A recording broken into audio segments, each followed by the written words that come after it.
It's the next edition, everyone. 328 here at the Voice of College Football. And now it's right into media days and then straight into August camp. And we talk football nonstop through hopefully January. Appreciate you being here. Leave those comments and questions there in the chat. You know the deal. And let people know that we're here every Wednesday, 11 a.m. Eastern time. Kevin Noon right next to me. Buckeye Huddle, the Big Me podcast. Steve Hellwagon doing one of these. Bucknuts, Tony Gerdeman, Buckeye Huddle, and the Buckeye Weekly podcast. Hey, guys, how we doing? Doing well. Doing okay. Doing good. Vegas bound. Steve, you've done a few of these, but never in Vegas. Yeah, better check the seat cushions and everything for all the nickels and dimes we can scrape up together to put it all on the pass line or put it all on black or red. So yeah, here we go. They say don't bet the hard way. The best bet is take the odds in craps, and I don't know what. Always double down on what. You split aces and eights. Aces and eights. You double down. I mean, it's not a simple thing there. I mean, if the dealer's showing a bust hand, but you got to have the right hand, and an 11 or a 10. Yeah, I'm just headed to the Uno table. There you go. Keep it simple. I'm going to sit there and try and pretend that I'm in Indianapolis and avoid the casino altogether, and just. There's a CVS across from the hotel. Maybe go and get a 12-pack of beer for the week, and just maybe I can find my way to the pool and not order a $24 margarita that I can't afford. Are you guys in for the long haul next week, start to finish? Yeah, I'll be there Monday till Thursday night for the last team on Thursday. We haven't got a schedule yet, so we don't know exactly what time, but my guess is they're going to start 9 a.m. out there and 10. They're going to start at 10 a.m. out there. Mm-hmm. Have you got a schedule? No, just other than the fact that it starts from goes from 10 to 5, but I don't know who or when is what. Okay. All right. I assume that Purdue has not been strategically placed at the end of the week, so everyone flees town. No, Michigan will be the last. I think Oregon and Michigan are the last day. Ohio State being the first day. So that's all we've seen and that was months ago, the list of who's on which day, but not times or anything like that. Okay, you guys are going to ask a lot of questions, as many as you can possibly fit in. Obviously, it's a media circus. So I guess Tony, I'll start with you. We'll go a little bit deeper than that. I remember asking you guys this question at one point. So we're not at media days. We are at media days, but we're getting legitimate answers and conversations, and we are, taking truth serum here. So you get to ask Ryan Day, and you get to ask one player a question, and you're going to get the non-coach speak legitimate answer to that question. What are you going to ask them? I think one of the questions for a coach in Ryan Day is always, what is the biggest concern and how big is it? Is this a concern relative to Ohio State's problems, or is this something that could doom you? So I think that would be my question, and Ryan Day will get that question, and he'll go in a roundabout way of answering it. But how big a concern is the interior of the defensive line? That's maybe one of the questions, because really you look everywhere else, and I don't know that there are many concerns other than we just assume quarterback is going to be fine, and we probably shouldn't. Julian Sand being a redshirt freshman, and you assume he's going to be good. And if Lincoln Keenholz beats him out, then you assume he's pretty good as well. But yeah, just what is the biggest concern? And he'll be asked that a couple of times, and he'll do whatever he does to answer it. But he gets asked that about 3 or 4 times a year, basically. What do you think, Kevin? I like Tony's question that, again, you're not going to get, hey, well, let me let you inside the halls of the Woody and tell you, exactly what my concerns and my fears are. I mean, obviously at this point of the year, I think everything is going to cause coaches to lose sleep. I'm looking forward to kind of talking to Dan Lanning, who I've had mixed results in talking to him. I've gotten 1,000-yard stare when I asked him just about Carlos Loughlin before he came over to Ohio State after he'd been announced, and didn't really get much of an answer from him. But I want to talk to him about the 2 Ohio State games, things that maybe he learned, in after the fact, some things along those lines, because even though that Oregon is not on Ohio State's schedule, there's a better than zero chance that we could see that game at the end of the year. I mean, I know a lot of people want to talk about Penn State, and I want to talk to James Franklin too about, a lot of years you've been the hunter and not the hunted. I mean, the Vegas odds have you number 2 in the nation in terms of, with Texas moving up to number 1 according to sportsbetting.ag. What do you think? How do you handle playing with the expectations that you're supposed to be the team to beat in the Big Ten? I would say, if you're looking to me for the same thing, I think one of the directions I would take Ryan Day is his level of confidence in what Matt Patricia is going to do as the defensive coordinator. He's taking over for Jim Knowles, who obviously put together a national championship caliber defense last year, and they lose so many guys off that defense, the entire starting 4,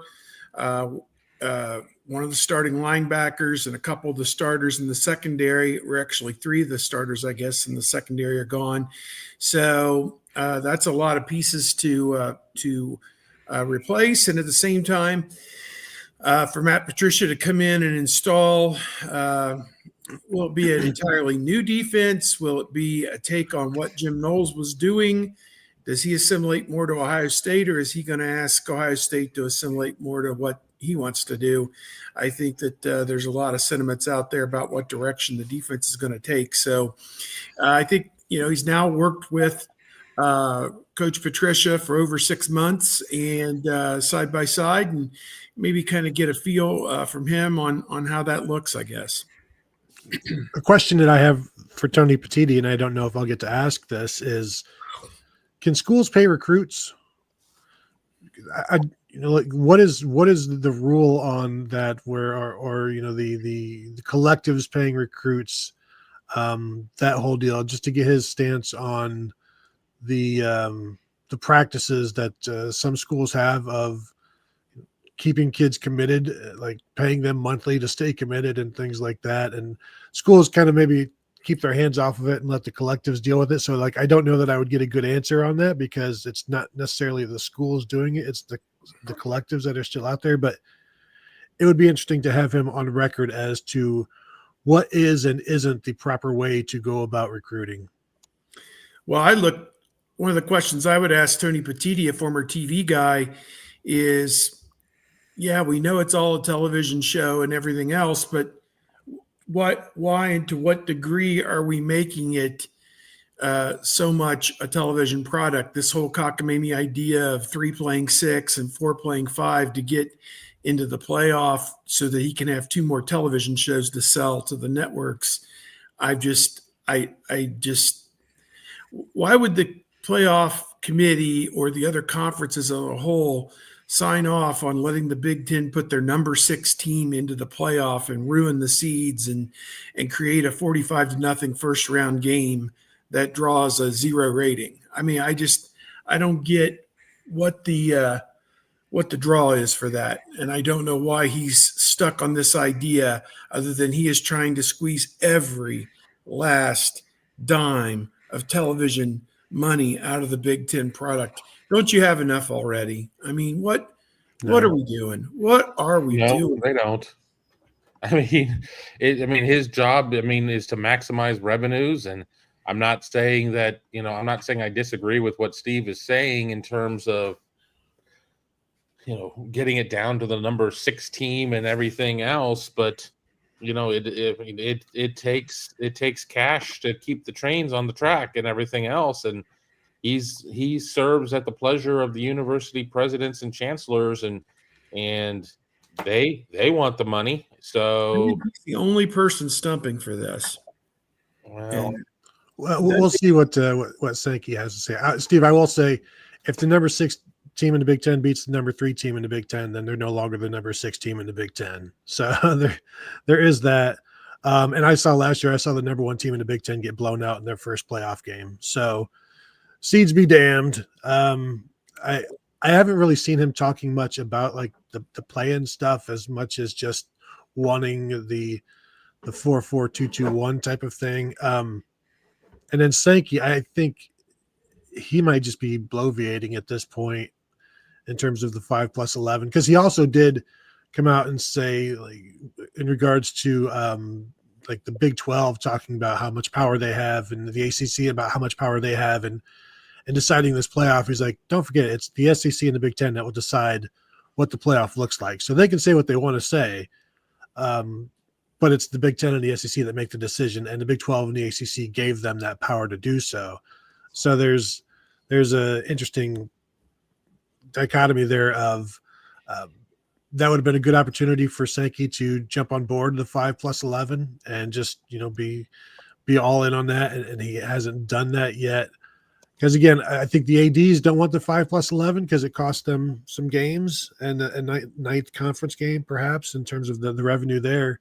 But the coaches would love it because then they just get to play their 8 conference games and their 4 non-conference games, and everybody assumes they're going to be great. And I can just go to the ESPN's ranking schedule, strength of schedule rankings that have, according to ESPN Analytics, the top 11 toughest schedules in the FBS are all SEC teams because it's ESPN Analytics. So, like, it's great to be the presumptive and assumptive winner in everything. So why change that by actually playing the games on the field? Yeah, well, if Tony Petitti is caught onto this commissioner deal, then he knows that he needs to hit the podium, and he needs to be not overtly obvious about his intent or his agenda, but to make his point that, I've got a mission here. I've got a couple, at least one purpose, if not 2 or 3, that I want to get across that is going to show all of you that where the Big Ten stands and what I want to achieve here. So that's kind of the deal there. In the spirit of Vegas, not necessarily in this day and age that anybody needs to travel anymore to make a bet legally, but just in the spirit of Vegas, if we looked over the win totals for this year, has anything popped out at us? We did a win total segment of a few different ones in the last couple of weeks, and I don't claim to be any kind of guru when it comes to betting the win totals, but I think I've done okay. Did I see Illinois at 7.5? If so, over. Yeah, I was sure. going to say another writer who's in one of our chat threads is like, if 7.5, I don't know. I mean, it's probably adjusted since, but I mean, it was 7.5 at one point, and that's. I've gone through, and I don't have it in front of me, but I've done win totals of how I see the season playing out, which means it's not how the season's going to play out, but I'm pretty sure I had Illinois closer to 9. I've got Nebraska in the playoffs. What are you talking about? Yeah, I don't necessarily think that I'm not as high on Illinois as it appears most people are. Now, FanDuel, their latest is Illinois at 8.5. That's what I'm seeing right here. Yeah. So yeah, that's a little bit more dicey. Now, I guess now as we're talking, I'll see if I can pull up my spreadsheet. I like to have these types of things done before media days, just so I can refer to it. Not that there's anything super official with it or whatever. But what do I have? Illinois 9-3, 6-3 in the league. Yeah. Indiana's at 8.5. I have Illinois 7-5, 4-5 in the league. So, I don't know. I would have to Google Kirk Signetti and find out who he is. I got Indiana 9-3 this year, by the way. I do too. Losses at Iowa, Oregon, and Penn State. I was a little lower on Indiana until I did a deep dive, and Yeah. then their offensive line and a few other positions are pretty well stacked. I have them joinking off their game to Illinois as well, and then they're always due for a road turd, and I have them losing at Maryland, and I know Maryland is not good, but that's where that fifth loss comes from for me. Indiana, Illinois in the Big Ten opener. The winner of that game is going to get that kind of push. Like, okay, are they the final Big Ten seed in the playoff? Somebody's going to be likely 4-0 after that game. Although Illinois got a trip to Duke. Yeah, how about Indiana dumping out of all future games against Power 4 competition, Virginia or whoever? Okay, I understand backing out against Texas or Clemson or whomever, but why do you need to back out of the Virginia game and cost your athletic department $500,000?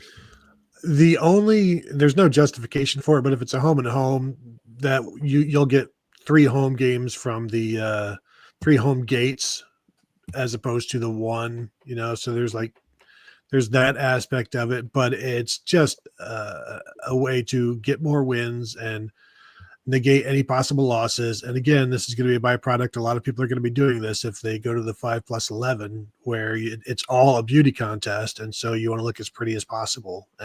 But then again, for Indiana, Signetti can talk all the crap he wants, but he wants an easy non-conference because he knows that you start off with those 3 wins, and then you've got a pretty good base right there, because 9 conference games it's not a fun road, even in the little old Big Ten. Yeah, well, if you can't beat Virginia, I got to think that your playoff chances might be a bit slim. Iowa 7.5, Maryland 4.5. I think Maryland's under. Maryland, I have it 3-9. Iowa, I have it 7-5. So I mean, I'm right there on the doorstep with Iowa. Maybe not quite as much with Maryland. Yeah, that's what I have on those 2. I have Maryland going 0 for 9 in the Big Ten this year.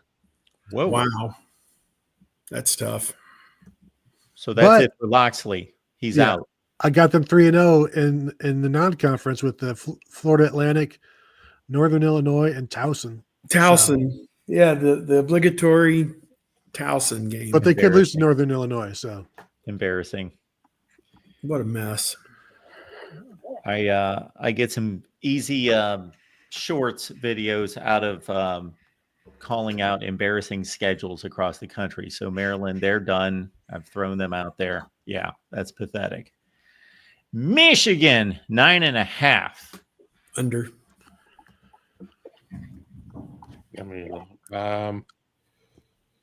Yeah, I have them 8-4. Under. Right. My question about Michigan is, where are the wins coming from? At Oklahoma, and maybe at Nebraska, at USC, at Michigan State. Like, these are some difficult road games for a program that has a young quarterback and a questionable offensive line. And that's even before the Ohio State game, which I know Michigan fans understand that they are going to win, but I would take the under. Okay. I'm a little bit high on Michigan. I think they win 3 out of those 4 that you named on the road. Michigan State at 5.5. Under just barely. I have them at 5-7, 2-7 in the league. I have them at 6-6, but beating Michigan. So take one off there if you'd like. For me, USC and Nebraska are the 2 most intriguing teams in the league, and Nebraska is at 7.5.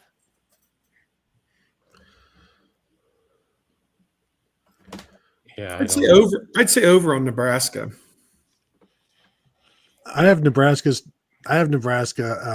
at 10-2 with losses at Minnesota and Penn State, wins over Michigan, USC. Like, their schedule is pretty easy. They don't have Penn State, or they don't have Ohio State rather. So they don't have Oregon.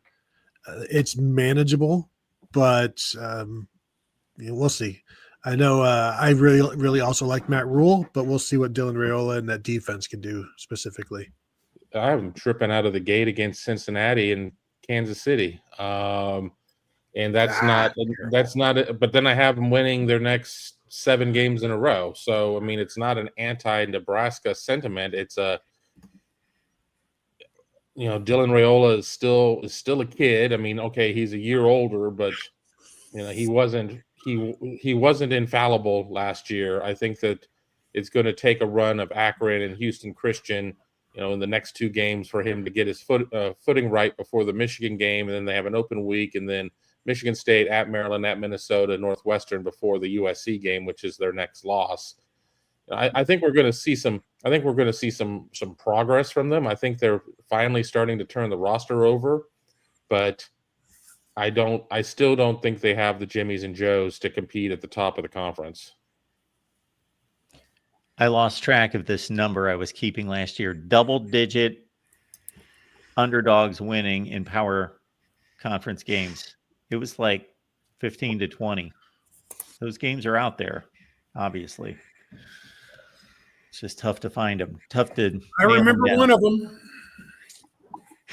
Yeah. One does stand out. Northwestern never gets any credit whatsoever. Nor should they. I mean, not next year, or this year, I guess. It's going to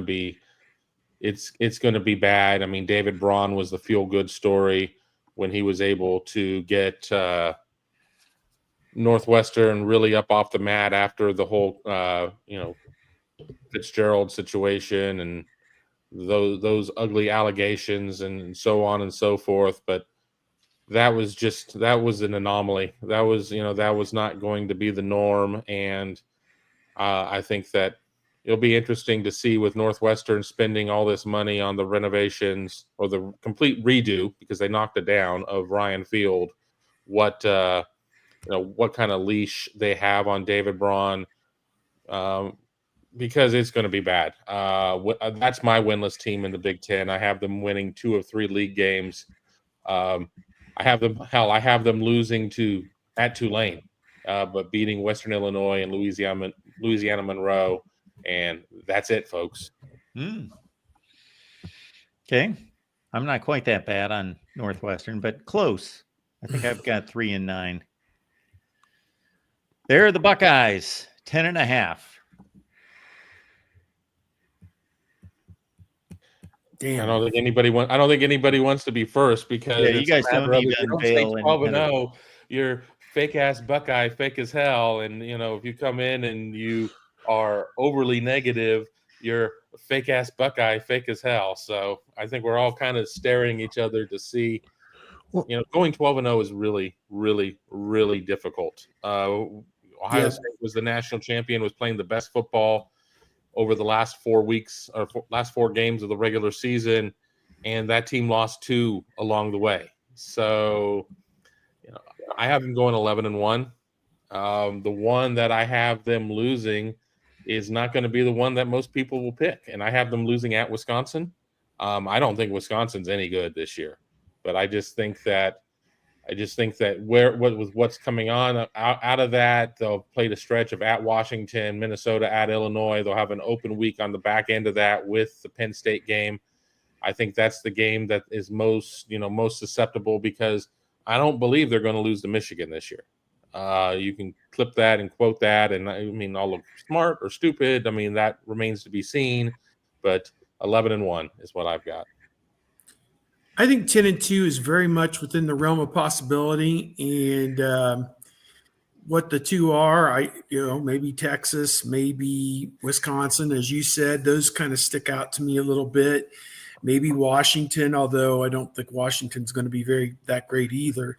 But it's just such a difficult trip all the way to the West Coast.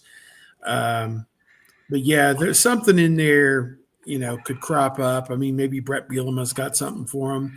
He found a way when he was at Wisconsin to beat Ohio State with, some I wouldn't say regularity, but he did do it a couple times. So I don't know. It's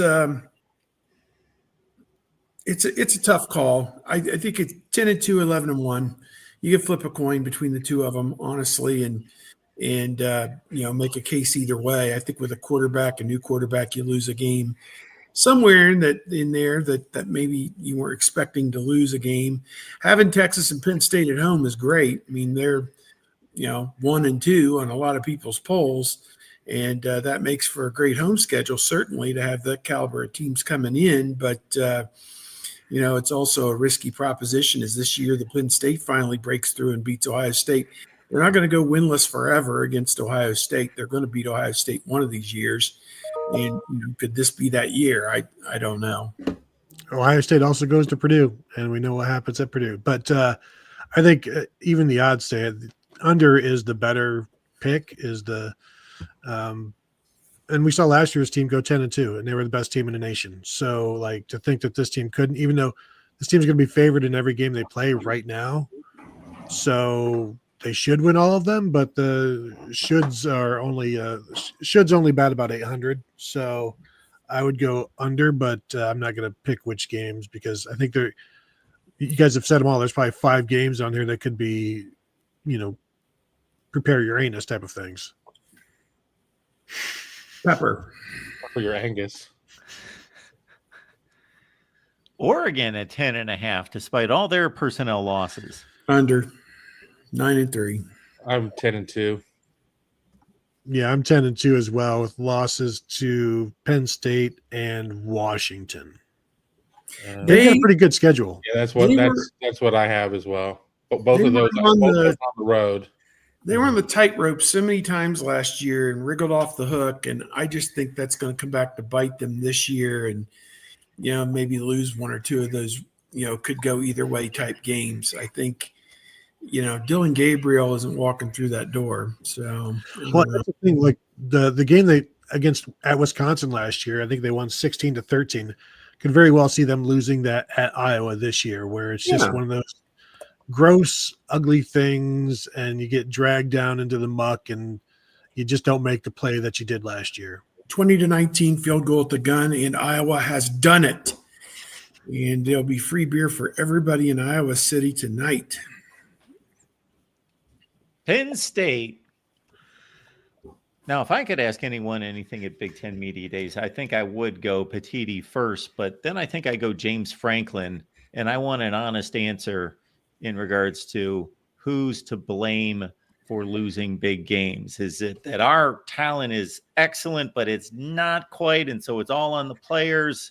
Or am I looking myself in the mirror in his heart of hearts? Well, and don't you have to coach around your talent? And if you have some shortfalls, then you've got to have the game plan to deal with that. And maybe they didn't, has he not done that very well? But I think there are some talent deficiencies. We saw that with the passing game last year. When you've got to do so much with Tyler Warren, including putting him in the backfield, and when your I've said this for years, like if your number one option is your tight end, your offense is in trouble. And that's whether that's the Georgia Bulldogs with what's his face a few years ago, or the Miami Hurricanes with Kellen Winslow. It doesn't matter. Like if this is your number one option, then your other options aren't very good. Iowa all those years. Yeah.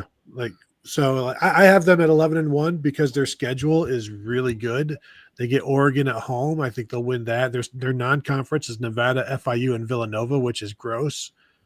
Their tough road games are UCLA, Ohio State, Michigan State, and Rutgers. They're going to be favored in every game except for the Ohio State game. So, not even James Franklin could screw up this one. Take the over.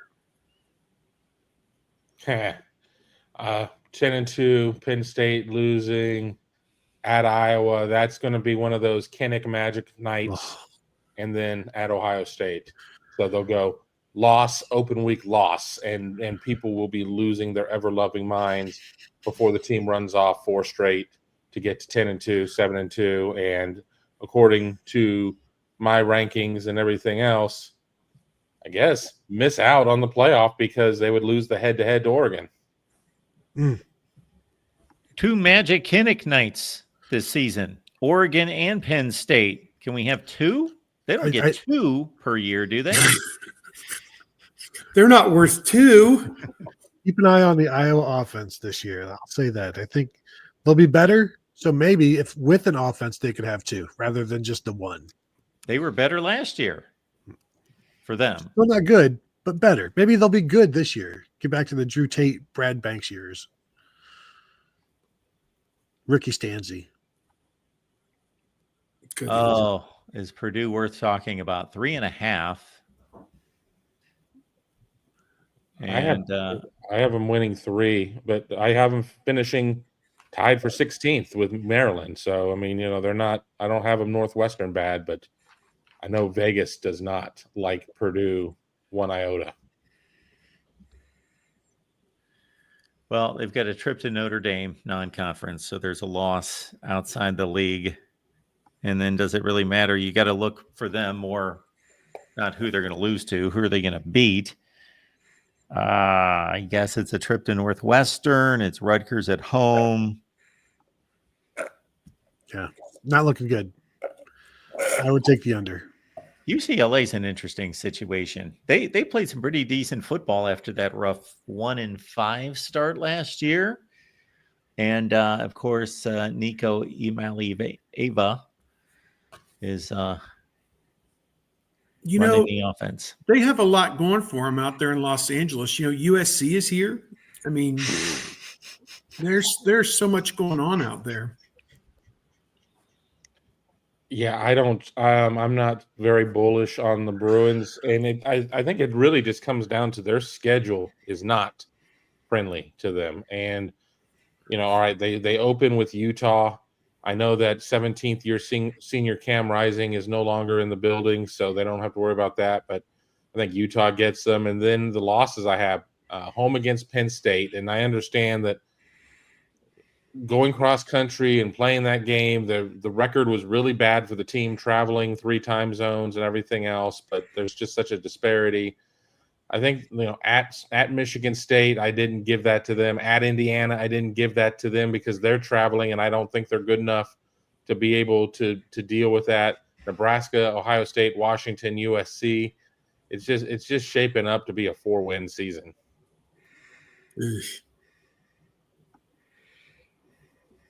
Yeah, Utah actually brought in the Mountain West Conference first-team quarterback from last year from New Mexico, Devin Dampier. So a lot of people like Utah coming back, bouncing back this year.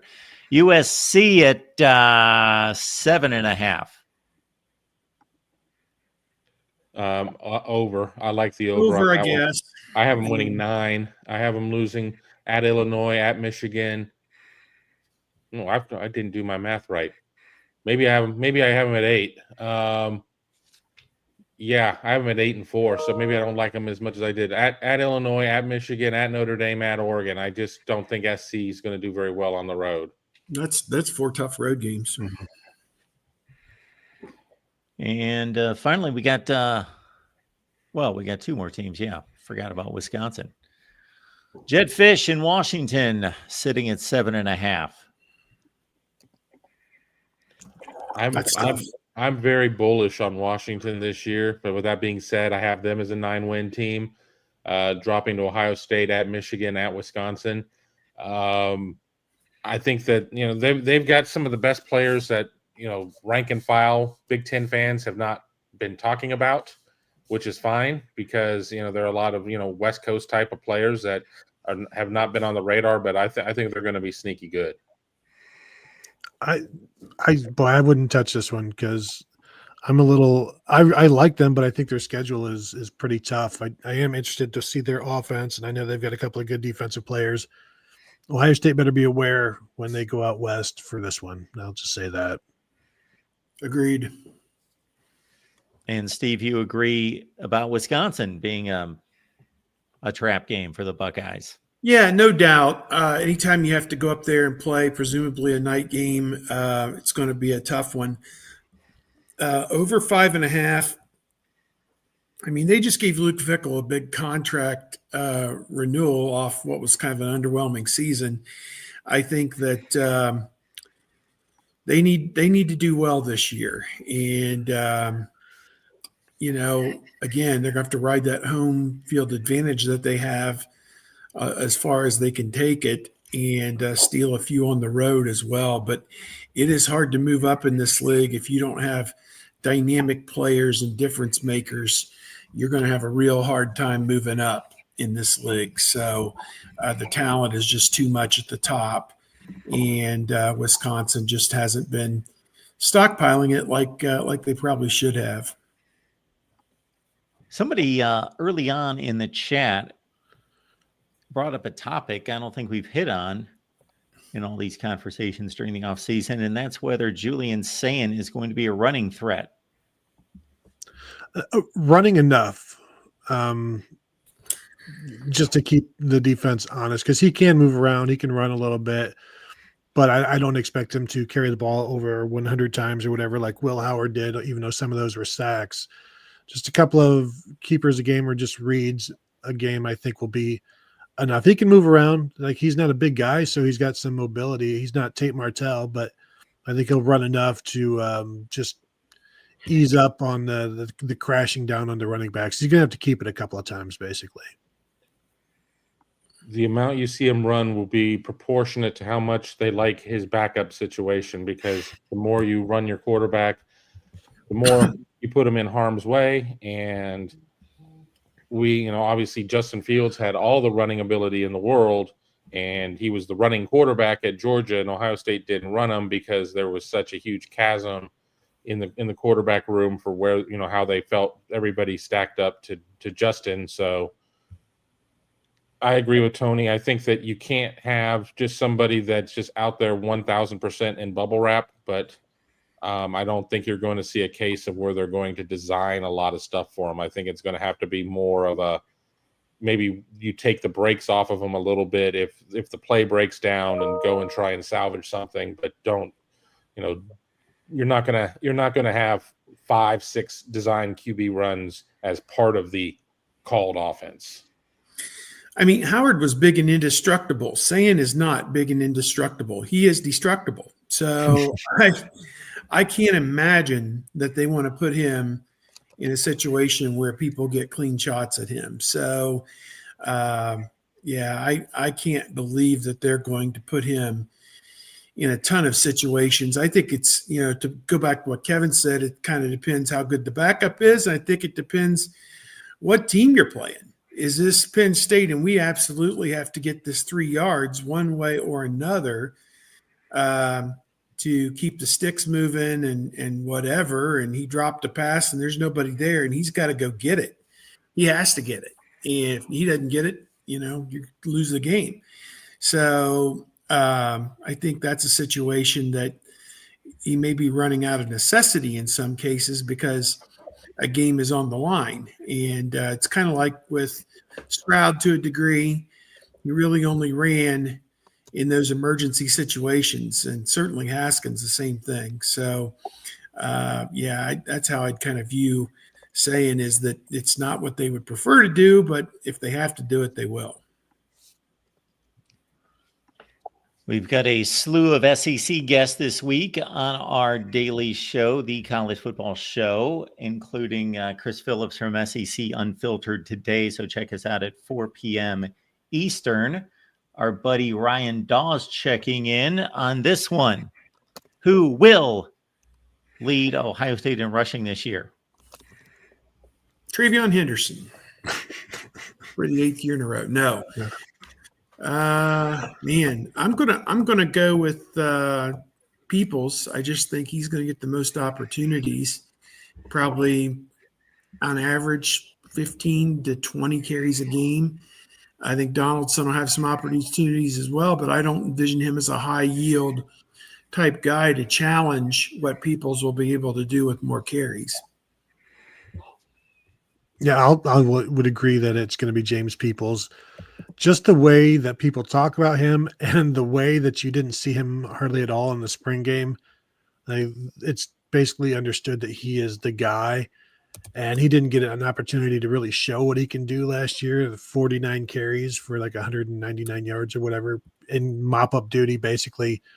Keep it between the tackles, kid. Don't do anything fancy, and now you'll get to see everything that he can do. and he's got incredible balance. He's strong. He's tough to see, and he's got good vision. So I'm looking forward to seeing what he can do. I think C.J. Donaldson as a complimentary guy. We don't really know what he can do. He was tremendous as a true freshman, and then had a couple of years where he was just kind of just a guy who was in a rotation. But he's also never been able to run behind a passing attack like Ohio State has. So who knows what that looks like for him. But I do agree. James Peoples 1, C.J. Donaldson 2. I think another interesting battle is that 3 spot with Bo Jackson and Sam Williams-Dixon. Can Bo Jackson do more than what James Peoples did last year? Because as happy as people are with C.J. Donaldson and James Peoples, like last year it was Travion Henderson and Quinshon Judkins. So there was no opportunity really for a third guy. There's more opportunity for a third guy this year, but who is that going to be? And what can Turbo Rogers do, the true freshman, and what can Isaiah West do as a true freshman? I think those two guys are probably going to redshirt, but each of them could get a few games. Yeah, just to reiterate, I think it's going to be James Peoples, because Peoples is more your home run guy. So you hit a couple of home runs, you hit a couple of 40, 50, 60 plus yard runs, and you're that much further ahead. CJ Donaldson is more of a power back. I think that even if they even up, and there was a point that very much at the end of the season where Quinshon and Trevion had about the same amount of carries, and the numbers were pretty similar, but there were some similarities. I mean, both of them could do a house call. Is CJ Donaldson really somebody who is going to be able to break into the clear and be able to outrun the angles? We'll find out on that. But, I know that I've seen enough of James Peoples to know that he's capable of that. So unless there's a huge disparity in carries in the other direction, it's going to be Peoples. Thank you for that, Ryan. We appreciate the super chat contributions, folks. Keep in mind that these 3 show up and deliver every week. We'll stay on the running theme here. Do we use Jeremiah Smith like Paris Campbell on jet sweeps in order to help the run game? Not like Paris Campbell, but because Paris Campbell ran the ball and was using that way quite a bit, not just carrying the ball, but also the touch sweeps that would count as catches. Last year, Jeremiah Smith ran the ball 6 times, ran four times in the last 7 games. So it's certainly part of their offense. And it's a way to get him the ball that will eliminate kind of the coverage. So I do expect him to run those jet sweeps. I don't know that it's going to be like Paris Campbell, where, he had 90 some catches or 80 some catches in 2018. Paris Campbell did. And I don't know how many of them were behind the line of scrimmage, but a pretty good number of them were. I don't expect that for Jeremiah this year. Yeah, I don't think they put him in harm's way that way too often. You get kind of boogered up sometimes on those sweeps and those end arounds, and bang an ankle up or something, trying to make those hard cuts, trying to go turn the corner, and somebody just comes in at a goofy angle and gets you. Sometimes I think Jackson Smith and the Jigba, kind of got boogered up a couple times doing things like that. But I don't know. It'll be interesting the ways that they come up with to get him the football and what they're going to do, to what extent. And again, teams are going to try and take him away. So now it's incumbent on Carnell Tate and Max Clare and Brandon Ennis, Mylan Graham, whoever else to really step up. Maybe even the running back out of the backfield becomes a receiving threat as well. So I look for it to be a village, to a degree, as opposed to, we're gonna force feed you all the Jeremiah Smith we can get, because I think there's a diminishing return to that. I think you've got to use him wisely and come up with ways to scheme to get him the football, and in the end around is one way to guarantee he touches it, I guess. But, probably used in small doses, it'll be pretty effective.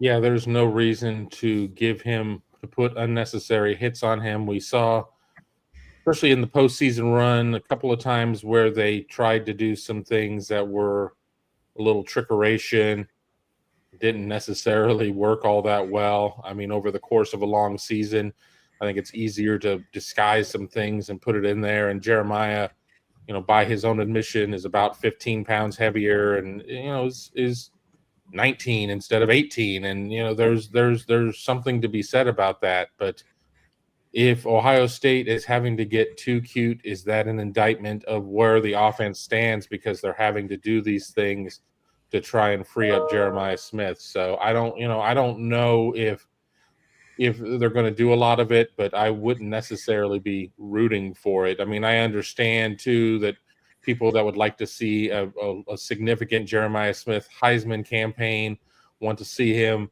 get utilized in as many different ways as possible, but I think the goal should be winning 16 or 17 games in a national championship, and along the way beating Michigan and winning a Big Ten title.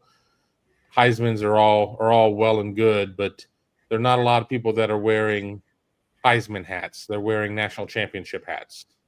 I also agree with Troy in the comment there. I see Brandon Innes getting those jet sweeps. That's right up his alley. He's a compact dude. He's like 6 foot 205, and he's strong and he's quick, and he can do those things, and that would make sense for him to get those in the slot. I'd like to see some more of those touch passes so that you can pad those passing stats like Dwayne Haskins was able to do in 2018. It's free yardage for the quarterback. Why not give it to him? Yeah, I was just going to go there with the attributes of the wide receiver that gets chosen for that role. Emeka Egbuka was the latest that was somewhat featured in that role, and somewhat of a fairly different body type than a Paris Campbell or a Jeremiah Smith. All right, folks, don't see anything else. I think we will find out what Kevin's got going this week. Yeah, I'm getting ready to do a show on the Big Meat Kickoff, so you may want to just look around the internet as soon as you're done watching Mark's show. I should be on the air at that point. I'm having to duck out here in a couple minutes, so you can do the math. But other than that, just starting to get some things together for Big Ten Media Days. I've been going through some of the SEC Media Days content just to kind of see what's being said down there. But I plan on posting my predictions. I'm looking at potentially doing an all Big Ten team in advance of the start of the season, and maybe a couple other things. And I'm sure I'll go live a time or two while I'm in Las Vegas as well. I got to do something to stay out of the casino. All right, Tony. Yeah, I just dropped a story this morning of Steve Sarkisian was at SEC Media Days yesterday talking and talked a little bit about looking forward to the Ohio State game and getting an opportunity at revenge, but acknowledge that these are two very different teams with different players, different coaches than last year. But you can find that at BuckeyeHuddle.com. Continuing my series, daily 50 for 50, getting ready, counting down to Big Ten Media Days of a daily Big Ten prediction, OSU prediction, some top OSU matchups this year. And I'll be posting the next one there this afternoon at some point. And then also have begun a series of Ohio State's ranking their top 10 offensive playmakers, and I'll be posting number 8 today. So I believe I have found Kevin's channel. So that link is posted in the chat, folks. So you just go to that link, boom, and you follow Kevin. I'm actually going to be on the Buckeye Huddle channel. I'm not doing it on my own personal page. Gotcha. Okay, we'll find that one, and we'll get that one posted. Steve, what do you got? Just gearing up to head to Vegas. I'm on an early morning flight on Monday, and I think that between us, we talked about that maybe once I get there at 1:30 or 2 p.m. Eastern on Monday, we would do the weekly show then, because we're going to be bogged down with meetings Tuesday, Wednesday, Thursday. So think in those terms if you want to join us next week once we get it nailed down. But I should be able to go live from out there once I arrive. I've got all day to kick around till everybody gets there. And as Kevin said, I got to stay out of the casinos too. So it's like find a quiet place and a good signal and go to work. So yeah, that's what we'll be looking for. Doing some basketball recruiting stuff. We had basketball interviews yesterday with a couple of the new players, the transfers that we posted, and still got a ton of football stuff I want to work on as well this week. So just catch us over at Bucknuts, and we're going to keep it churning, no doubt about it. All right. Now we think we've got it straight. We get the link right there posted on the screen. It's in the chat. 5 minutes away from catching Kevin talking more Buckeyes. All right, everyone. We will see you sometime next week. Change. We got Big Ten Media Days to talk about next week, and we will catch you then.